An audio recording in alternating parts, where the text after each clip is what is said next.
नमस्कार. आज आपण दी इंडियन एक्सप्रेसमधल्या एका खास विश्लेषणावर नजर टाकणार आहोत. विषय खरंच खूप महत्त्वाचा आणि तितकाच गुंतागुंतीचा आहे, कारण भारतासमोर एक मोठा निर्णय उभा आहे.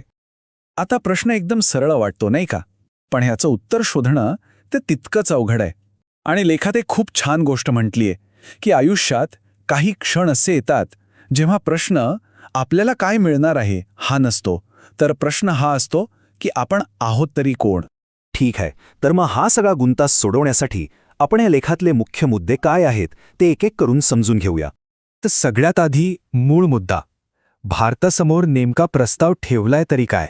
तर बघा, याला म्हटलंय गाझा बोर्ड ऑफ पीस. म्हणजे काय, तर ही अमेरिकेच्या पाठिंब्याने तयार होणारी एक प्रशासकीय यंत्रणा आहे. यांचं काम असेल संघर्षानंतरच्या गाझाचं व्यवस्थापन करणं. पण यातली महत्त्वाची गोष्ट म्हणजे हे सगळं व्यवस्थापन बाहेरून केलं जाणार आहे, म्हणजे गाझाच्या लोकांनी नाही. आणि हो, या प्रस्तावासोबत एक मोठा आकडा पण जोडलेला आहे, तब्बल $1 अब्ज मदत.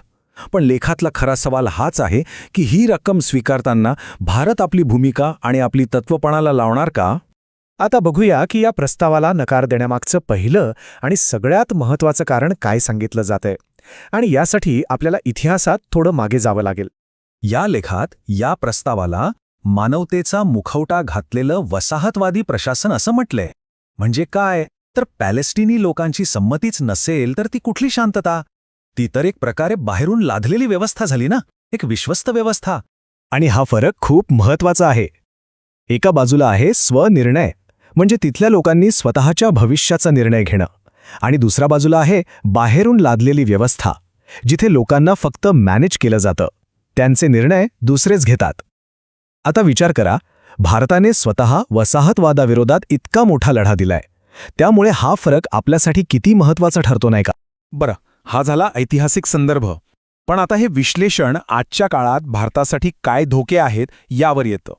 यामध्ये दोन मुख्य धोके अधोरेखित केले आहेत. पहिला आहे तो भारताच्या स्ट्रॅटेजिक ऑटोनॉमीला, म्हणजे स्वतंत्रपणे निर्णय घेण्याच्या आपल्या क्षमतेला. हे तर आपल्या परराष्ट्र धोरणाचा पाया आहे. आणि दुसरा धोका आहे तो ग्लोबल साऊथ देशांमधल्या आपल्या विश्वासार्हतेला. एक असा देश म्हणून ज्याला साम्राज्यवादाचा अनुभव आहे, आपली एक वेगळी ओळख आहे, तिला तडा जाऊ शकतो.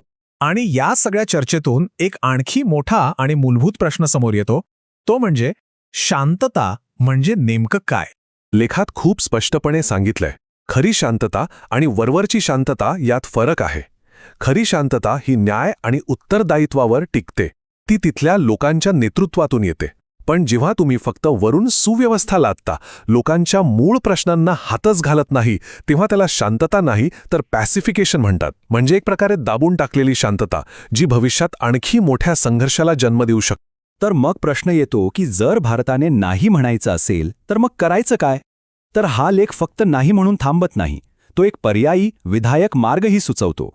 तर मग या बोर्डमध्ये सामील न होता भारत काय करू शकतो. लेखात 4 गोष्टी सुचवल्या आहेत.